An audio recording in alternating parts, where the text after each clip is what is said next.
e hoje, domingo, dia 6 de dezembro de 2020. E vamos celebrar ao Senhor porque grandes coisas Ele tem feito por nós e por isso nós estamos alegres. Haverá um culto, novo culto lá no céu, quando meu Jesus voltar.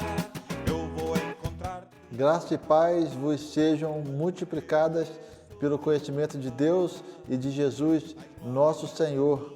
Eu sou o missionário Everson Davi e juntamente com a minha esposa Maria Madalena e as nossas filhas Beatriz e Isabela, nós estamos aqui na missão em Montargil, Portugal, levando o Cordeiro para as nações. E convidamos a você a se inscrever em nosso canal Família Davi Missões. Se inscreva-se apertando nesse botão, deixando o seu like e habilitando o sininho para as notificações das novidades aqui desse canal. Hoje será culto dos jovens aqui em nossa igreja em Montargil. Então, nós já estamos comemorando esse mês de dezembro pelos grandes benefícios que o Senhor tem feito, né? Depois que nós inauguramos esse novo espaço aqui na Vila de Montargil. Vocês puderam ter visto o culto da semana passada. Se você não viu, pode correr lá e ver. Primeiro culto jovem aqui em Montargil, aqui na missão de Montargil. E nossos jovens estarão dirigindo todo o culto, estarão louvando, estarão fazendo louvor. Nós estaremos louvando com a Sofia e a Dora. Nós estaremos ouvindo o solo do João Francisco e estaremos ouvindo uma mensagem do trono do Senhor da missionária Mirtes. Então, vamos louvar ao Senhor. Bom dia a todos. Este é o primeiro culto de jovens aqui na nossa igreja. Eu queria convidar a todos para ficar de pé, para a gente ler Filipenses 4, a partir do 5. Seja a vossa moderação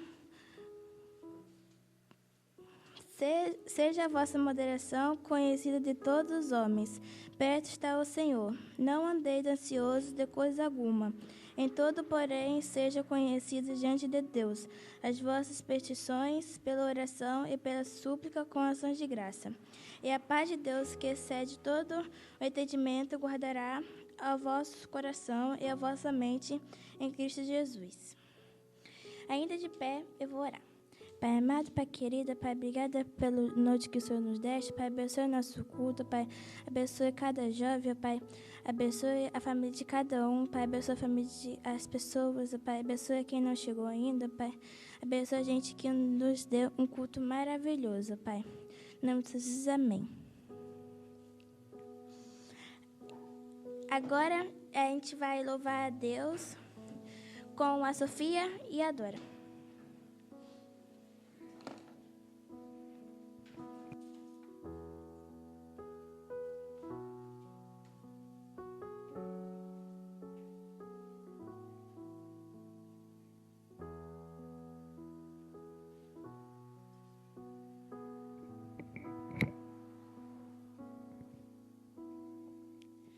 Bom dia.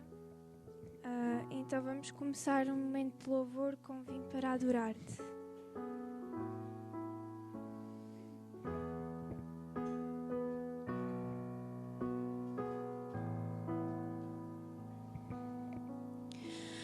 Luz do mundo, vieste à terra para que eu pudesse te ver.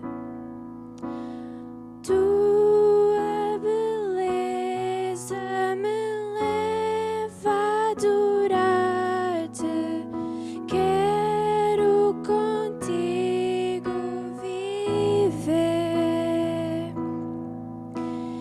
Vim para adorar-te, vim para prostrar-me, vim para dizer que és meu Deus. És totalmente amável, totalmente digno.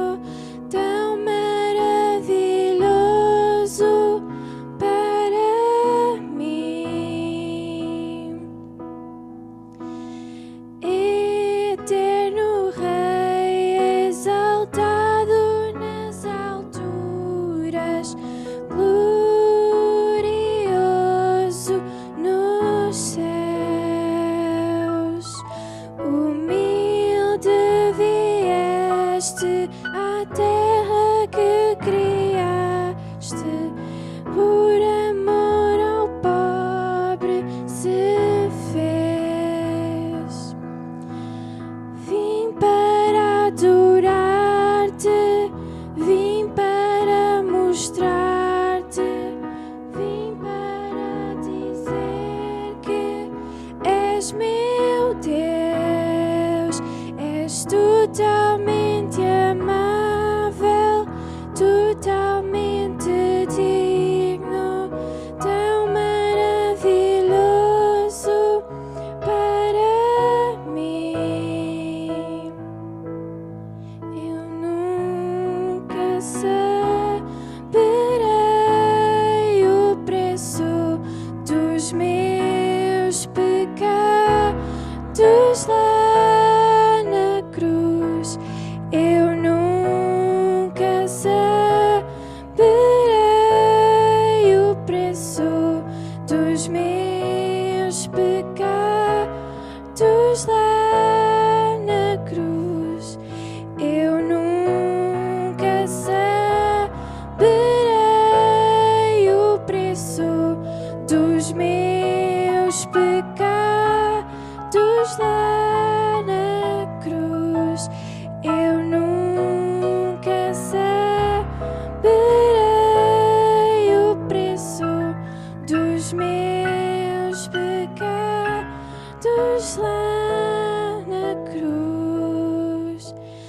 Vim para adorar-te, vim para prostrar-me, vim para dizer que és meu Deus, és totalmente amável, totalmente digno, tão maravilhoso para mim.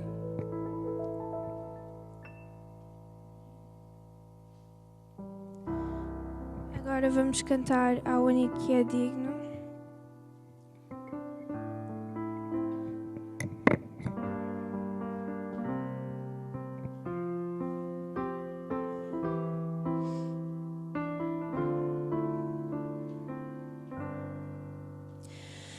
Ao único que é digno de receber a honra e a glória, a força e o poder.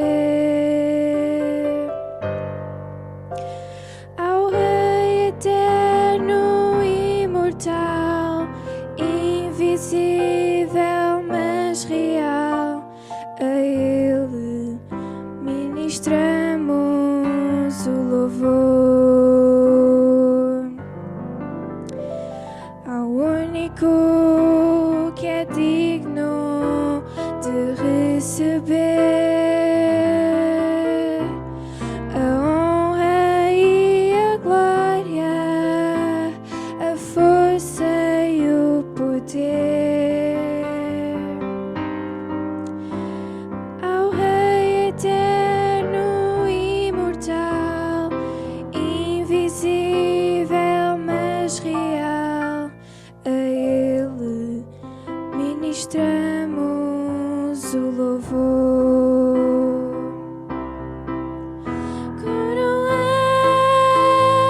Coroamos a Ti, ó Rei Jesus, coroamos a Ti, ó Rei Jesus, adoramos o Teu nome, nos rendemos a Teus pés, consagramos todo o nosso ser a Ti. Agora eu vou chamar o resto dos jovens para vir cantar mais duas músicas.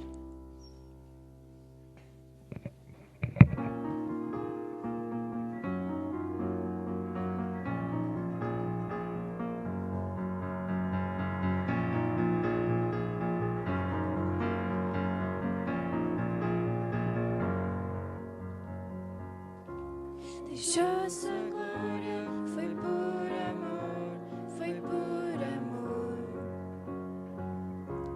E o seu sangue derramou, que grande amor.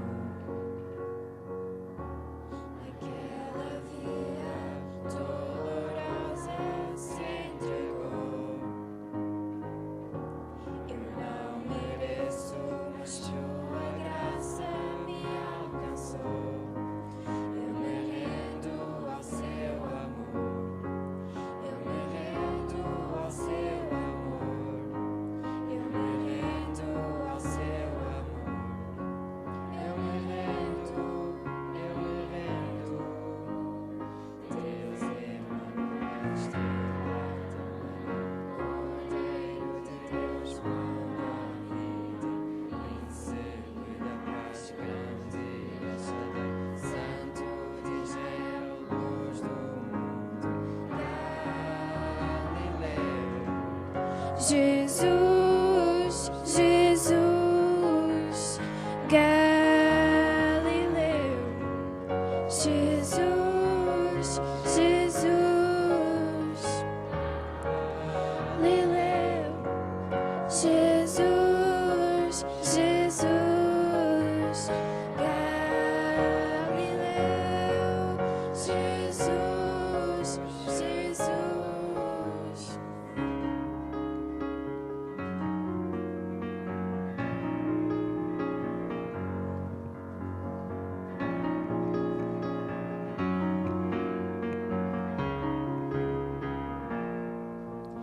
Eu me rendo ao seu amor. Eu me rendo ao seu amor. Eu me rendo ao seu amor. Eu me rendo, eu me rendo. Deus Emmanuel, estrela da manhã, Cordeiro de Deus, pão da vida, príncipe da paz, grande El Shaddai, Santo de Israel, luz do mundo, Galileu. Jesus, Jesus,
traz paz ao caos dos homens, és escudo aos indefesos, o Rei da Glória, o poderoso Deus.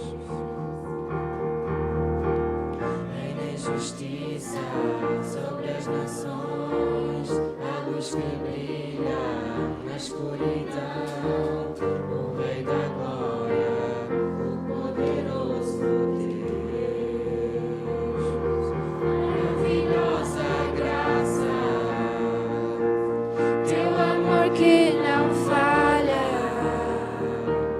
tomou o meu lugar, levou a minha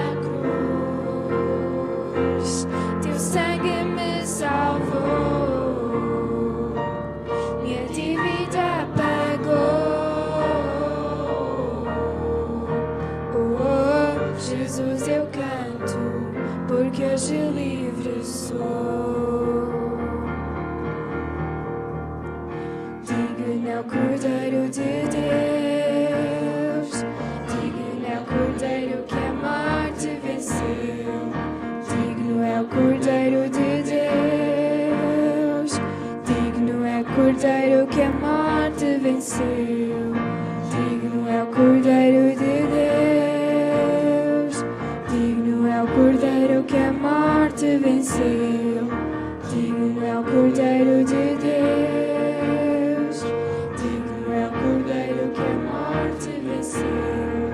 Digno é o Cordeiro de Deus, digno é o Cordeiro que a morte venceu.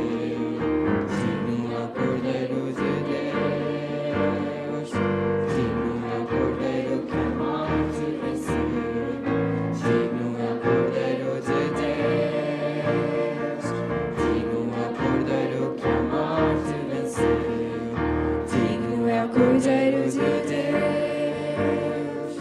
digno é o Cordeiro que a morte. Maravilhosa graça, teu amor que não falha, tomou o meu lugar, levou a minha cruz, teu sangue me salvou, minha dívida pagou.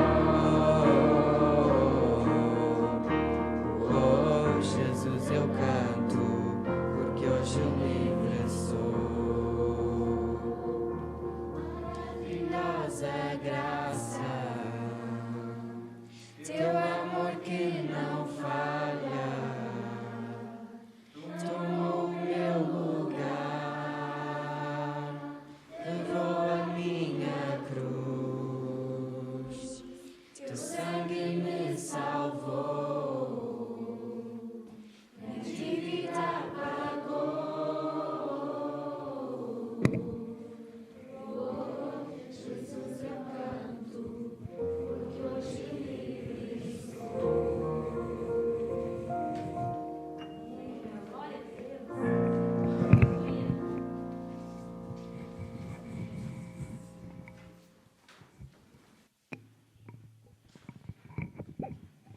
Amém. Agora, eu queria chamar o David para ler uma palavra que Deus tocou no coração dele.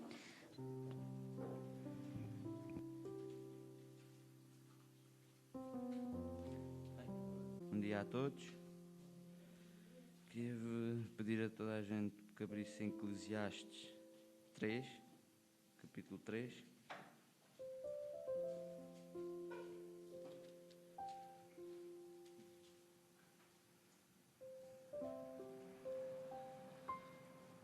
Tudo tem o seu tempo determinado, e há tempo para tudo, propósito debaixo do céu.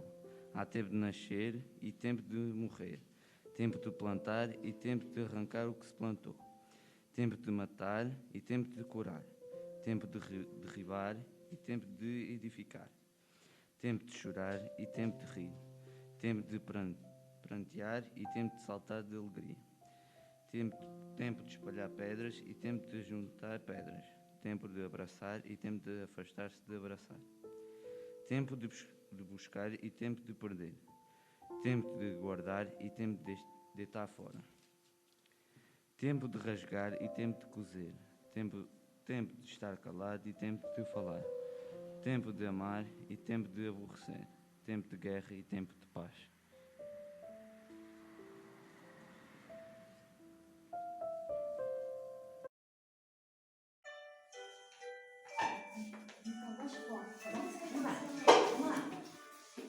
Três palavrinhas só, eu aprendi de cor. Deus é amor. Lá.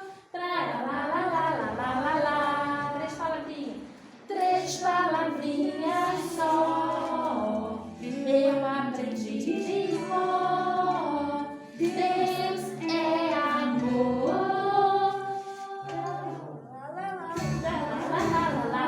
Agora rapidinho. Dançando.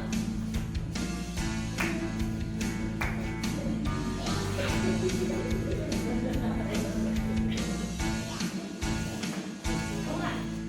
Três palavrinhas só, eu aprendi de cor. Deus é amor. Lá. Três palavrinhas. Três palavrinhas só, eu aprendi de cor. Deus é amor. Lá. Três palavrinhas só, eu aprendi de cor. Deus é amor.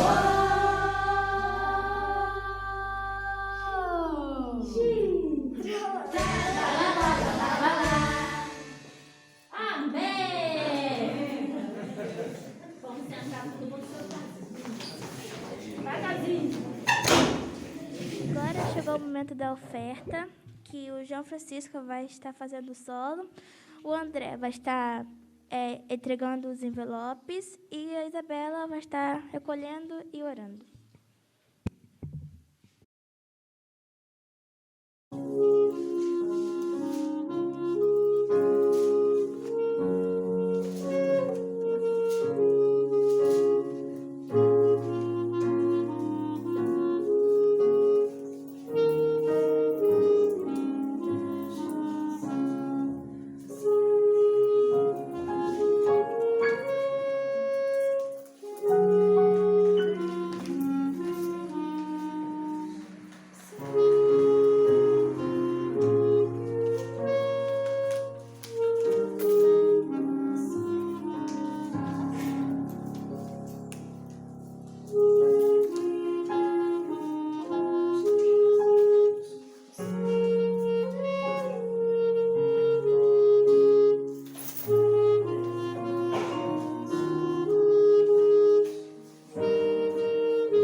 Deus, Pai, muito obrigada pelo culto que o Senhor está dando hoje, Pai.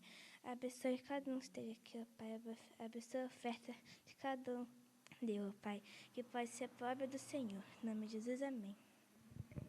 Amém. Agora chegou o momento mais esperado, que é a pregação, que a irmã Mitz vai nos dar. E as crianças até 10 anos vai estar acompanhando a minha mãe ali, na porta, que vai ter um momento delas lá atrás. Irmã Mitz, pode vir daqui. Obrigada.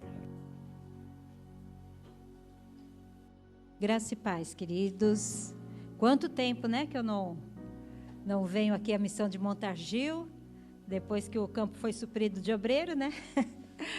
A gente acaba não vindo tanto, só mais o pastor Oswaldo mesmo, nos dias de ministrar a ceia.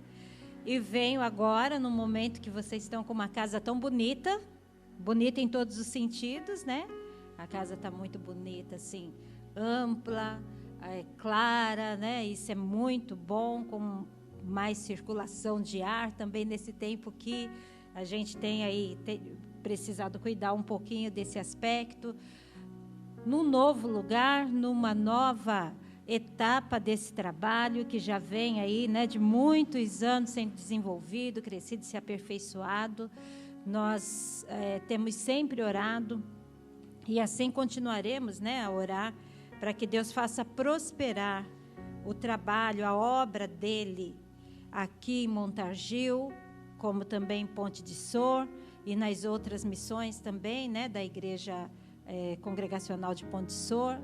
E nós cremos que tudo isso já é resposta de oração do Senhor. Amém, queridos? E é tão bom ver tantas vidinhas novinhas aí, né, se achegando, crianças, jovens, adolescentes. O primeiro culto, olha que privilégio meu, né, pregando no primeiro culto da juventude de Montargil. Amém, queridos?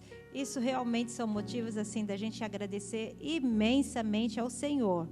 E lembrando que quinta-feira passada não é uma data que nós comemoramos tanto, nem cá em Portugal, nem lá no Brasil, o Dia de Ação de Graças, mas é um dia com um significado muito especial, né? Comemorado especialmente nos Estados Unidos e Canadá, mas também comemorado em outros países, em outros lugares. E é um dia de recordar as bênçãos de Deus, um dia de trazer à memória tudo que Deus fez por nós durante o ano e agradecer e celebrar, não é?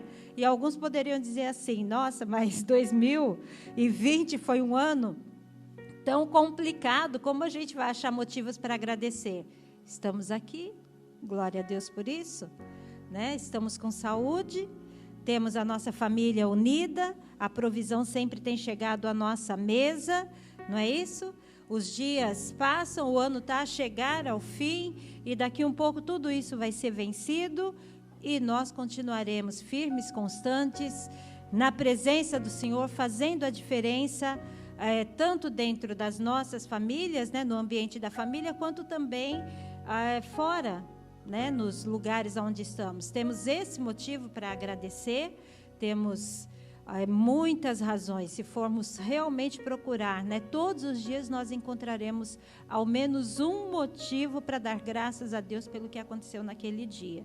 Tantos livramentos que a gente nem sabe que teve e tivemos, né? Tantos momentos que Deus agiu na nossa vida e às vezes parece algo tão comum que a gente não para perceber que foi Deus quem fez isso, não é, amados? Mas hoje, além dos motivos de gratidão que nós podemos ter, e como esse é o primeiro culto da juventude, então a palavra é um pouco direcionada aí para a juventude. E considerando, como o pastor Oswaldo diz, né, que ele também é jovem, então os jovens vão aí, né, desde o mais novito aqui, quem é? Não sei, é o Francisco, agora tem uma família, não sei, mas um dos dois aí, filhos, né, um dos dois, das duas crianças é o menorzinho. Então, desde ele até quem é o mais ancião nosso aqui, eu penso que é o pastor Narciso, né? Então, somos todos jovens, amém? Uma juventude, porque se a gente tem a eternidade, imagina, né? Nós somos ainda bebês, né? Considerando a eternidade, todos nós somos realmente bebês. Mas nós vamos trazer uma palavra assim bem direcionada mesmo, né, para a juventude e para nós como igreja, como nós devemos olhar e encarar e facilitar até mesmo o crescimento espiritual e o fortalecimento dessa juventude. Amém? E para isso eu gostaria de convidá-lo a abrir comigo em Timóteo, na primeira carta de Paulo a Timóteo, no capítulo 4. Primeira carta de Paulo, do apóstolo Paulo, a Timóteo, no capítulo 4.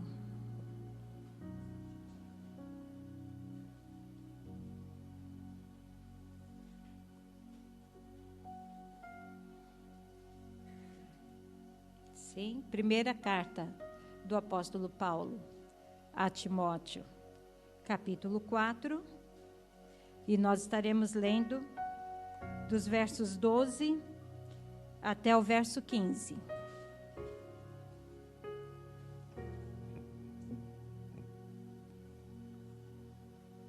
Diz assim, vocês querem colocar-se em pé? Vamos nos colocar em pé, né? Estamos todos sentadinhos, um pouco de movimento ajuda também a vencer o frio que já está a chegar aí com força. Então, 1 Timóteo, capítulo 4, a partir do verso 12, diz assim: ninguém despreze a tua mocidade, pelo contrário, torna-te padrão dos fiéis na palavra, no procedimento, no amor, na fé e na pureza.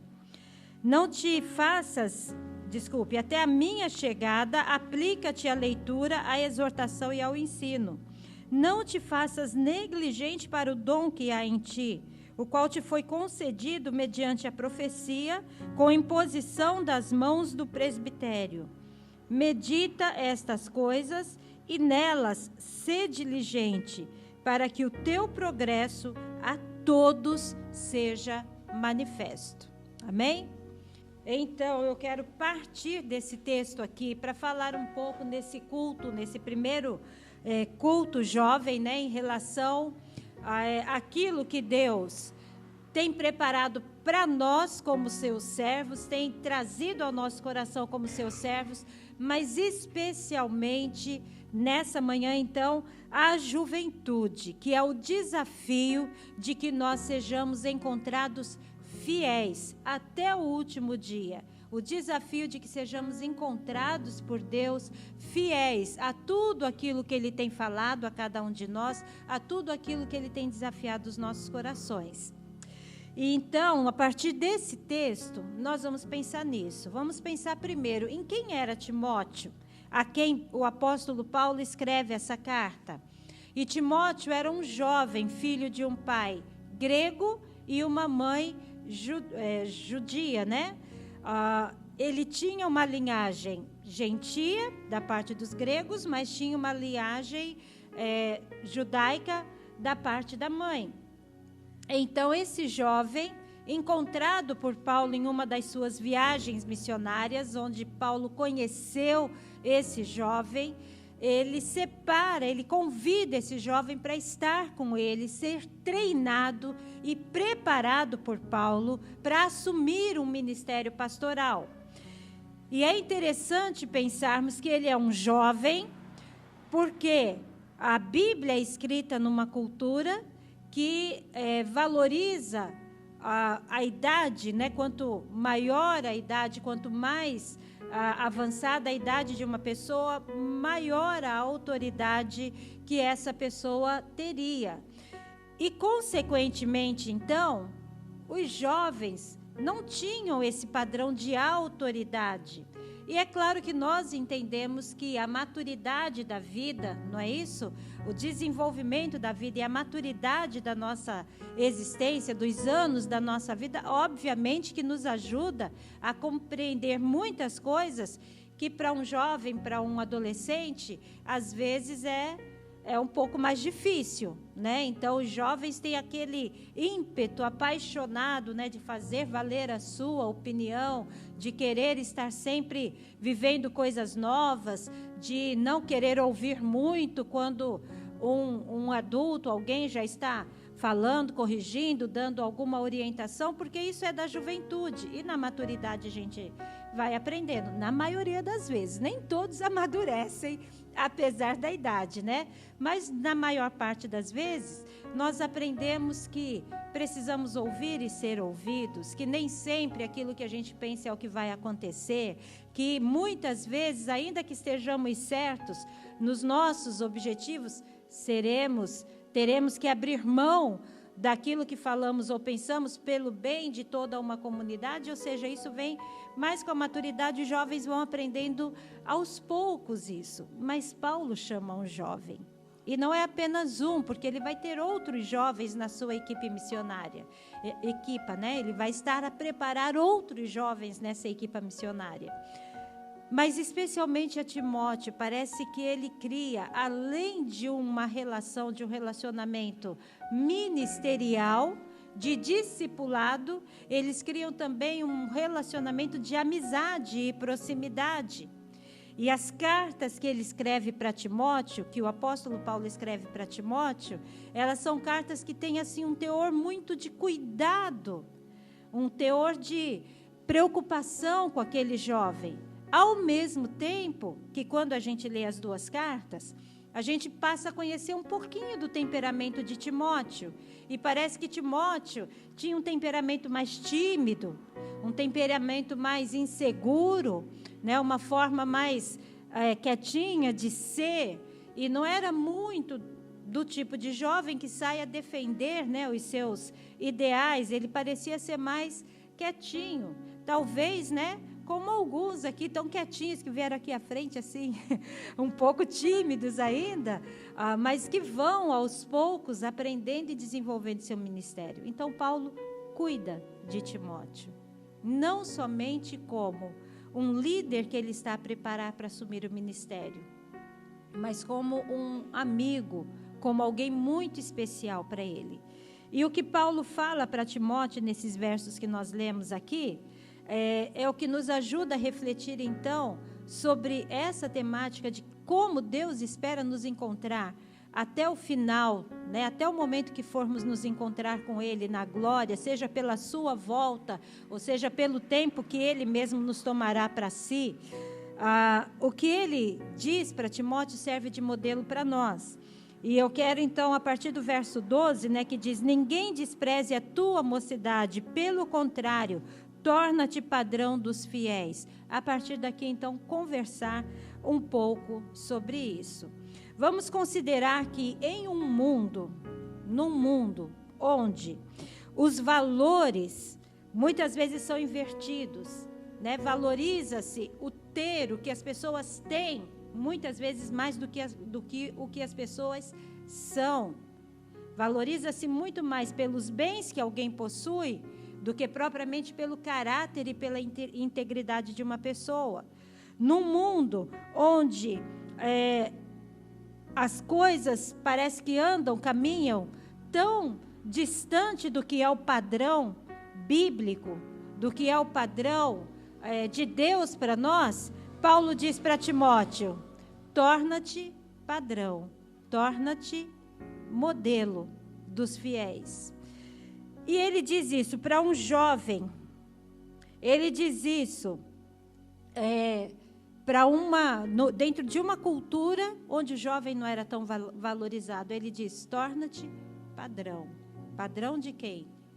Dos fiéis. E aí a gente vai percebendo que apesar de todas essas coisas, apesar de todos esses valores invertidos e de toda a cultura que possa existir no nosso país, na nossa vila, na nossa família e assim por diante, Deus olha de forma diferente. Quando Deus escolhe alguém, quando Deus deseja usar a vida de alguém, o que é que Ele olha? Ele não olha, por exemplo, a aparência, não é isso? E eu gostaria que você fosse então comigo lá, deixa marcadinho aí no seu texto, né, na sua Bíblia, 1 Timóteo, mas vamos lá no primeiro livro de Samuel, lá no Antigo Testamento, primeiro livro de Samuel, capítulo 16, e nós vamos ler os versos 6 e 7. Primeiro livro de Samuel, capítulo 16, versos 6 e 7, que diz assim: sucedeu entrando eles, os filhos, né? No caso aqui é quando o profeta Samuel vai ungir um novo rei para Israel. Então começam a passar os filhos de Jessé, porque Deus diz: na casa de Jessé, dos seus filhos, eu vou escolher alguém, vou tomar alguém para ser rei. Então passam os filhos, e quando os filhos passam, Samuel, o profeta, começa a pensar: bom, deve ser esse. Verso 6. Sucedeu que, entrando eles, viu a Eliabe, o filho mais velho, e disse consigo: certamente está perante o Senhor o seu ungido. Porém, o Senhor disse a Samuel, o que ele disse? Não atentes para a sua, o quê? Para a sua aparência. Não atentes para a sua aparência, nem para a sua altura. Como é que está o verso aí? Estatura, né? Então, para a aparência e para a grandeza da sua estatura. Não atentes nem para uma coisa nem para outra, porque o rejeitei. Não significava que Deus não o amasse, ou estivesse o rejeitando como pessoa, mas o rejeitou como rei. Não era esse aquele que ele havia escolhido para ser rei. Porque o Senhor não vê como vê o homem. O homem vê o quê? O homem olha para o que está diante dos seus olhos. O homem vê o exterior. Mas o Senhor vê o quê? Porém, o Senhor vê o coração. Não é isso? Não atentes para a sua aparência, nem para a grandeza da sua estatura. Porque o Senhor não olha o exterior. O Senhor olha o coração do homem. Então, essa é a primeira base que a gente tem para compreender a quem Deus quer usar e a quem Deus escolhe. Os homens escolhem aqueles que têm mais, força de presença. Que você olha e você fala, olha, esse é um líder, é um pastor, é um presidente que eu gosto de ter. Que eu gostaria de ter no meu país, que eu gostaria de ter na minha igreja, que eu gostava de ver à frente do meu trabalho. Porque é uma pessoa imponente, é uma pessoa com presença. O texto diz, não olhe para a sua estatura, porque para Israel isso era importante. Se as pessoas eram grandes, os homens eram grandes, eram fortes, então para eles era um símbolo de capacidade, de autoridade. Deus diz, não olhe para isso. Porque eu não olho o exterior, eu olho o coração. A segunda base da escolha de Deus, a gente encontra no próprio texto que nós lemos, que é 2 Timóteo, no capítulo 12, no versículo 4, no verso 12, que ele diz, ninguém despreze a tua mocidade. Então, Deus não escolhe pela idade. Deus não escolhe pela idade. A cultura de Israel só dava valor de autoridade a uma pessoa a partir dos 30 anos de idade dessa pessoa. Era quando ela começava a ser apresentada a alguns tipos, por exemplo, de ministério. Nenhum judeu, nenhum homem da tribo de Levi poderia se tornar sacerdote antes dos 30 anos de idade. Mas Paulo diz para Timóteo, ninguém despreze a tua mocidade. Deus não se guia para escolher alguém pela idade que essa pessoa tem. Deus diz para Jeremias que o escolheu desde quando, vocês lembram? Desde quando escolheu Jeremias para ser profeta? Desde o ventre materno. Ele já escolheu e designou. E quando ele chama Jeremias, Jeremias devia estar por volta dos seus 20 anos de idade, não 30. Não 30, como deveria ser na cultura judaica. Deus escolheu Daniel. Deus usou a vida dos seus amigos, e eles também estavam nessa faixa, entre 18 e 25 anos. Ou seja, Deus não vê idade. Deus não escolhe alguém por ser um ancião ou por ser um jovem. Deus vê muito além disso. Deus escolhe pessoas que possam se tornar modelos. Percebe isso? Ninguém despreze a tua mocidade. Pelo contrário, diz em Timóteo 4,12, torna-te padrão, modelo. Deus escolhe pessoas que possam ser referenciais. Percebe isso? Quando as pessoas apontam a cada um de nós, nos lugares onde moramos, quando apontam aos irmãos aqui em Montargil, o que eles dizem? Vai lá um homem que é segundo o coração de Deus, vai lá um homem que é um crente de verdade, vai lá uma mulher que faz a diferença, vai lá uma pessoa que tem caráter e integridade. Olha ali, aquela pessoa, se precisares de algo, pode procurar, porque aquela pessoa é digna de confiança. É o que diz o texto de Samuel, Deus olha o coração, e é o que diz o texto de Timóteo. Ele procura pessoas que se tornem modelos, não importa a idade. Não importa a idade, ele quer pessoas que mudem, que impactem a sua geração, que façam diferença onde eles estão. Deus também não vê origem. E Deus não vê condições econômicas. E daí nós vamos em Amós, talvez seja um texto um pouco mais difícil, né, de encontrar para alguns, porque é um profeta menor. Está lá pertinho do final do Antigo Testamento, né? Amós, livro do profeta Amós, capítulo 7, nos versículos 14 e 15. Nós até podemos ler conforme está ali. Pode ler para mim aí, pastor, bem alto? Eu não sou profeta, nem filho de profeta, mas olheiro e cultivador de 15 também? Mas o Senhor me tirou de após do gado, e o Senhor me disse, vai, profetiza ao meu povo de Israel. E se você olhar os versículos anteriores, você vai ver que ele está profetizando ao povo de Israel e é desprezado. É desprezado. E provavelmente, pela resposta que ele dá, aquele que o está desprezando, que é Amazias, provavelmente é porque há uma condição assim bem pejorativa, bem negativa de falar a respeito dele. Quando no verso 14, Amazias diz, no verso 12 e 13, Amazias diz, vai, ó vidente, foge para a terra de Judá, e ali come o teu pão e ali profetiza, mas em Betel, daqui por diante já não profetizarás, porque é o santuário do rei e o templo do reino. Então é desprezível, ele está ali, e provavelmente ao olhar para ele, além de rejeitar a palavra, a nação de Israel rejeitou a postura dele, rejeitou quem ele era. Nesse mesmo tempo que ele profetiza, o profeta Isaías profetiza em Judá, e Isaías era de origem nobre. Isaías era pessoa que tinha uma origem real também, ele vinha da família real. Então, por que Deus nos manda Amós, um boieiro, um agricultor, e não nos manda Isaías, alguém de descendência real? Percebe? Mas Deus não olha isso.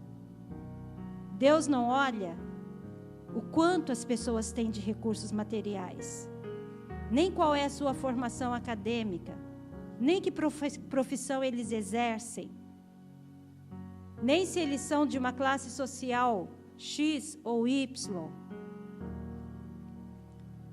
Deus não olha essas coisas para escolher alguém. Ele olha ele procura pessoas que digam o que precisa ser dito, que não estejam preocupados com a sua própria autoimagem, mas que estejam ocupados em profetizar e dizer aquilo que Deus manda fazer e dizer. E é isso que vem como resposta a Amazias, né, da parte de Amós. Ele diz, olha, Amazias, eu não sou profeta, nem sou filho de profeta, mas o Senhor me enviou. E o Senhor disse, diz isso a Israel.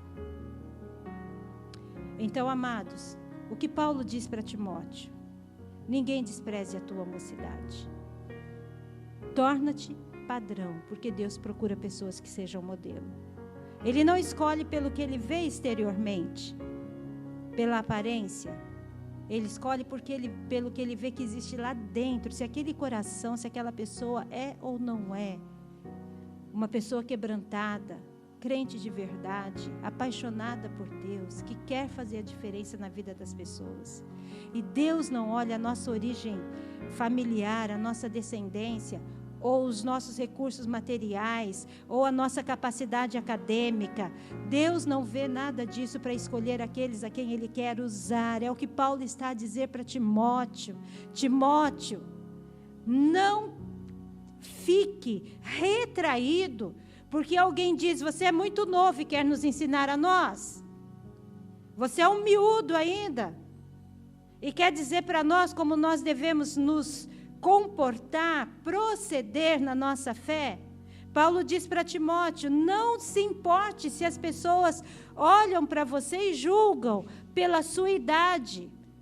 Não se importe se as pessoas dizem, é tão mirradinho, tadinho, tão pequenininho, tão magrinho, tem força nenhuma, não vai dar conta de fazer isso. Ainda não sabe nada. Não se importe com isso, Paulo diz para Timóteo. E não se importe se as pessoas julgarem a tua origem, que você nem judeu puro é, que você é filho de um pai grego, que a sua linhagem espiritual não é pura da raça de Judá. É isso que Paulo está a dizer para Timóteo. Porque Deus não procura pessoas que talvez nós, como seres humanos, escolhêssemos para ser nossos líderes, para ser nossos mentores, mas jovens. E aí vai um desafio específico para cada um de vocês e para nós também. Ele diz, mas antes torna-te padrão. E padrão de quê? Torna-te padrão dos fiéis, primeiro, na palavra, ou seja, no conhecimento da palavra de Deus, na leitura da palavra de Deus, na forma como falam. Um dos frutos que mostram, que revelam que alguém tem o Espírito Santo de Deus na sua vida é como ela fala. Porque Paulo diz lá em Efésios que aquele que é cheio do Espírito fala em comunidade, falam uns aos outros, falam entre si, com hinos, com salmos, hinos e cânticos espirituais, ou seja, coisas boas que saem dos lábios. Então, seja padrão na palavra, que é a palavra de Deus, mas seja padrão na palavra que sai da sua boca, na forma como você fala. Uso de palavras que não tragam desonra, que não ofendam, que não magoem. Uso de palavras que não envergonhem.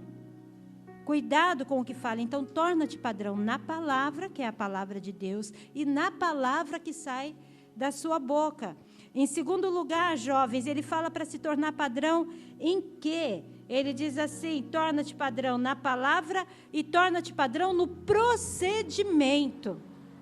O Salmo 1 diz que é bem-aventurado aquele que teme ao Senhor, que anda nos seus caminhos, que não se assenta na roda dos escarnecedores, para que guarde o que fala da boca, que não se detém no caminho dos pecadores. Aquele que cuida do procedimento, que não está preocupado com o que os amigos vão dizer. E olha como a gente tem que cuidar do procedimento na escola, no meio dos colegas. Eu vinha com a Beta, conversando sobre algumas questões da juventude, e uma das preocupações que nós temos em relação à juventude é que, às vezes, dentro do próprio grupo de jovens da igreja, o diabo coloca os seus lobos para andarem de redor e oferecerem coisas que vão destruir vidas. E esses meninos na escola têm que fazer diferença. Na escola em Montargil, serem apontados como, olha, é diferente. A Madalena levou a palavra sexta-feira passada, para a juventude da nossa igreja, e ela estava a contar um pouco do seu testemunho, do testemunho da sua vida. E ela disse que desde os 11, 12 anos, ela já manifestava o Senhor Jesus mesmo na escola, e que muitas vezes sofreu bullying por isso. E muitas vezes foi humilhada por isso. Mas que também chegou um momento em que ela conquistou autoridade. E os amigos, os jovens, diziam assim, opa, não vamos mais falar sobre isso, porque agora chegou a Madalena. Não, olha, esse tipo de coisa a Madalena não faz. E é mesmo assim, às vezes a gente fala, mas isso foi lá no Brasil, na vida dela? Não. Porque o que as pessoas precisam são referenciais, modelos, padrões. Porque todos fazem a mesma coisa. É muito mais fácil ir com o que todos fazem do que ser diferente e mostrar um caminho diferente. Nós sabemos que não é fácil ser diferente na juventude, mas não é impossível. Não é impossível, porque muitos de nós, jovens um pouco mais à frente, que cá estamos, tivemos a mesma necessidade de mostrar diferença. Então, sim, muitos jovens vão aproximar-se de vocês na escola, nos ambientes de trabalho, no campo de futebol, no lugar de convivência, e vão oferecer cigarro, e vão oferecer bebidas, e vão oferecer para ir aqui ou ir ali, fazer propostas para que o corpo seja tocado, fazer desafios em relação à sexualidade, humilhar. Torna-te padrão no procedimento, na forma como você age, naquilo que você faz, nas escolhas da vida. Deus vê o coração. Todos nós passamos por tentação, não importa em que idade nós estejamos, em que fase da vida estejamos. Mas nós precisamos compreender que, acima de tudo, a minha postura, a sua postura, a postura de jovens ou adultos, deve ser de manifestar ao mundo as boas obras do nosso comportamento, do nosso procedimento. Lá em Mateus capítulo 5, nos versos 13 e 14, é isso que Jesus fala. Ele fala, olha, que as obras de vocês apareçam diante do mundo, para que as pessoas glorifiquem ao seu Pai que está nos céus pela forma como vocês procedem. E olha, eu vou dizer para vocês uma coisa. Vocês vão ver muitos jovens que são até mesmo filhos de líderes da igreja, às vezes, a fazer coisas que não são boas. E você pode dizer assim, mas fulano faz isso ou fulana faz aquilo. Por que eu vou ser diferente? Porque cada um só dá contas por si mesmo. Nem o pai, nem a mãe de ninguém vai responder pelo filho. E se eu pecar, é porque eu decidi pecar. Não é porque o outro faz. Percebe isso? O desafio de Deus para nós é individual. Então, torna-te padrão nesse procedimento. Torna-te padrão no amor, na forma que expressa o amor de Deus a todas as pessoas. Do amor que sente por Deus, olha, aquela pessoa realmente conhece ao Senhor. Ela ama. Quando ela fala de Deus, os olhinhos dela até brilham. Torna-te padrão do amor ao próximo. Não se juntem com aqueles que estão a fazer bullying. Não se unam com aqueles que batem, com aqueles que ferem, com aqueles que humilham. Seja um padrão no amor. Se você vir alguém empurrar um colega seu e deitá-lo ao chão, vai lá, estende a mão e ajuda a levantar. Se vocês virem alguém a dizer palavras, xingar, dizer coisas más para alguém, chegue junto e diga, não deixe isso entrar no teu coração, porque você é uma pessoa muito especial. Se você vir alguém a precisar de uma ajuda para carregar alguma coisa que está pesada demais, vai e faça. Que a fé se torne prática no amor, na pureza, em todas essas coisas. Na fé, muitos dizem assim, será que aquele menino, aquele miúdo, aquela miúda tem fé? Tem fé. Olha quantas coisas aconteceram através de jovens e adolescentes na história da humanidade. Deus usa um menino chamado Josias, muito novo ainda, para fazer diferença e promover uma reforma inteira na sua nação. Ele começa com 8 anos de idade. Depois, com uma faixa de 18 anos, ele começa a transformar a sua nação.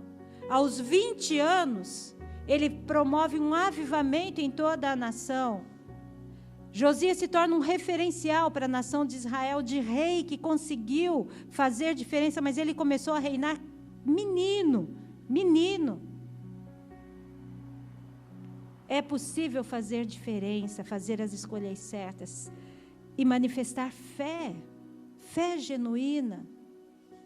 Avivamentos desde o século XVI, e especialmente no século XVIII, acontecem através de jovens e adolescentes. Um miúdo orando na Escócia, Deus perdoa o meu pecado, entrou numa casa de oração, sentiu um peso tão grande do pecado no seu coração, que ele se prostra, se não me engano ele tinha 12 anos de idade, ele se ajoelha diante do altar e ele começa a bater no corpo e falar: Deus perdoa o meu pecado, Deus perdoa o meu pecado.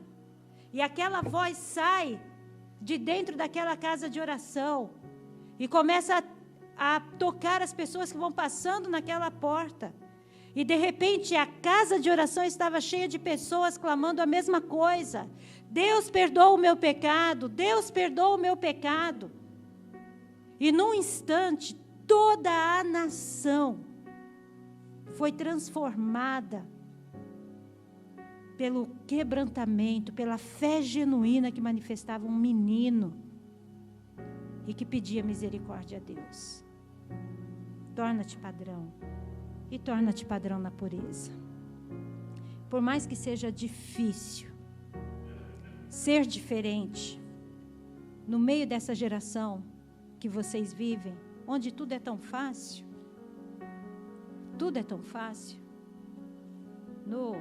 na palma da mão, se tem acesso a imagens, se tem acesso a palavras.